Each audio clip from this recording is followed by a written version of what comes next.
Analysis करना है, करते रहे। मेरी गारंटी है कि हो जाएगा।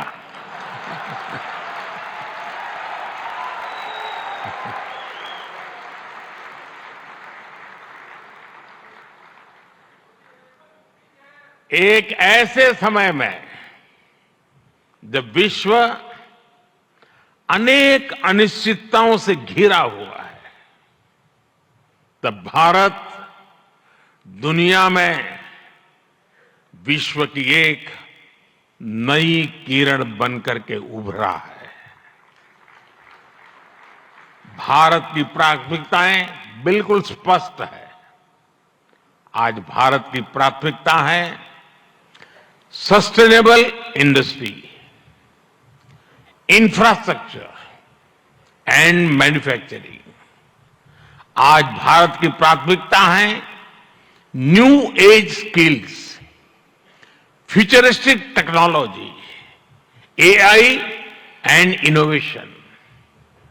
आज भारत की प्राथमिकता है green hydrogen, renewable energy, semiconductors, इसका पूरा इकोसिस्टम।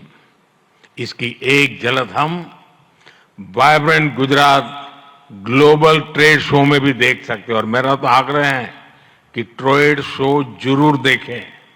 गुजरात के भी स्कूल कॉलेज के विद्यार्थी जरूर जाएं। कल दिन में मैंने हिज एक्सेलेंसी न्यूसी और हिज एक्सेलेंसी रामोस होर्ता जी के साथ इस ट्रेड शो में काफी समय गुजारा है। इस ट्रेड शो में कंपनियों ने world class state of the art technology से बने प्रोडक्ट्स का निदर्शन किया है। E mobility, startups, blue economy, green energy और स्मार्ट इंफ्रास्ट्रक्चर जैसे ट्रेड शो में एक प्रकार से छाए हुए सेक्टर्स है। इनमें इन्वेस्टमेंट के लिए आपके पास लगातार नए अवसर बन रहे हैं। साथियों, आप सभी वैश्विक परिस्थितियों से भली भांति परिचित है। ऐसे में आज अगर भारत की इकोनॉमी में इतना रेजिलियंस दिख रहा है,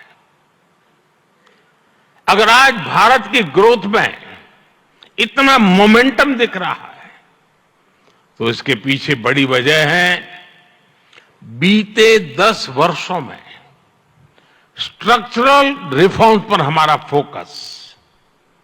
इन रिफॉर्म्स ने भारत की इकोनॉमी की कैपेसिटी, कैपेबिलिटी एंड कॉम्पिटिटिवनेस बढ़ाने का बहुत बड़ा काम किया है।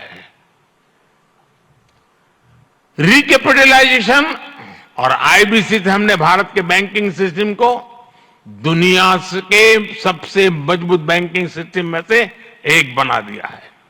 ईज ऑफ डूइंग बिजनेस पर जोर देते हुए हमने 40,000 से ज्यादा कंपनीज को समाप्त कर दिया है, कंप्लायंसेस को समाप्त कर दिया है।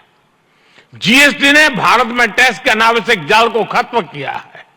भारत में हमने ग्लोबल सप्लाई चेन के डाइवर्सिफिकेशन के लिए बेहतर माहौल बनाया है।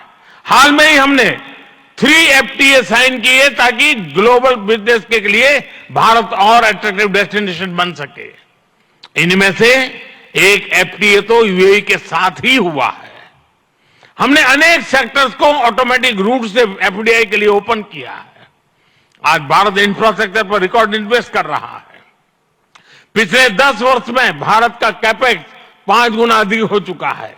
फ्रेंड्स, भारत आज ग्रीन एनर्जी और ऑल्टरनेटिव एनर्जी सोर्स को लेकर भी अभूतपूर्व गति से काम कर रहा है। भारत की रिन्यूएबल एनर्जी कैपेसिटी 3 गुना बढ़ी है और सोलर एनर्जी कैपेसिटी में 20 गुना वृद्धि हुई है। डिजिटल इंडिया मिशन ने भारत में लाइफ और बिजनेस दोनों को ट्रांसफॉर्म कर दिया है। 10 वर्षों में सस्ते फोन और सस्ते डेटा से डिजिटल इंक्लूजन की नई क्रांति आई है। हर गांव तक ऑप्टिकल फाइबर पहुंचाने का अभियान, 5G का तेजी से विस्तार आम भारतीयों का जीवन बदल रहा है। आज हम दुनिया में तीसरे बड़े स्टार्टअप इकोसिस्टम है। 10 वर्ष पहले तक भारत में कुछ 100 स्टार्टअप थे। आज भारत में 1,15,000 रजिस्टर्ड स्टार्टअप्स है। भारत के ओवरऑल एक्सपोर्ट में भी रिकॉर्ड बढ़ोतरी हुई है। फ्रेंड्स, भारत में जो ये बदलाव आ रहा है वो भारत के नागरिकों की ईज ऑफ लिविंग भी बढ़ा रहा है, उन्हें एम्पावर कर रहा है।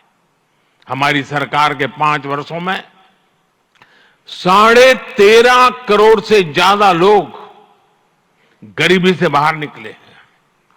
भारत में मिडिल क्लास की एवरेज इनकम लगातार बढ़ रही है।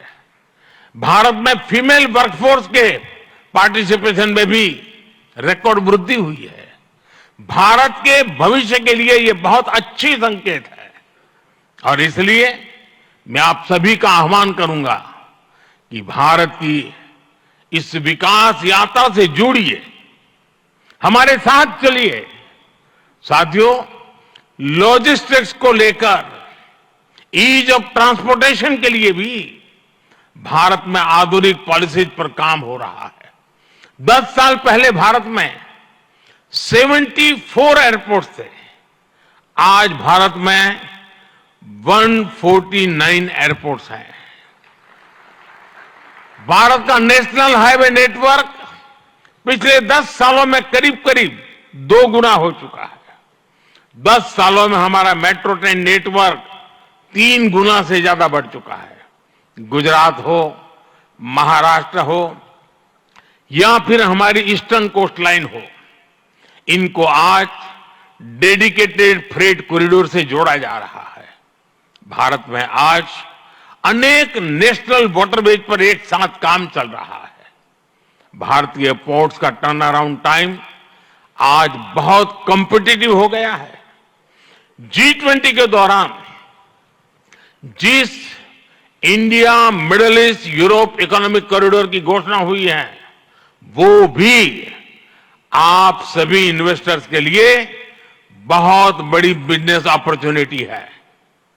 फ्रेंड्स, भारत के कोने कोने में आपके लिए नई संभावनाएं हैं। वाइब्रेंट गुजरात समिट इसके लिए भी एक गेटवे की तरह है, गेटवे टू द फ्यूचर। और आप भारत में सिर्फ इन्वेस्टमेंट ही नहीं कर रहे, बल्कि यंग क्रिएटर्स और कंज्यूमर्स की एक नई जनरेशन को भी शेप कर रहे हैं। भारत के एस्पिरेशन से भरी यंग जनरेशन के साथ आपकी पार्टनरशिप को वो रिजल्ट लाकर दिखा सकती है जिसकी आपने कभी कल्पना भी नहीं की होगी। और इसी विश्वास के साथ एक बार फिर आप सभी का वाइब्रेंट गुजरात समिट से जुड़ने के लिए मैं हृदय से बहुत बहुत आभार व्यक्त करता हूं और मैं आपको विश्वास दिलाता हूं कि आपके सपने ये मोदी का संकल्प है।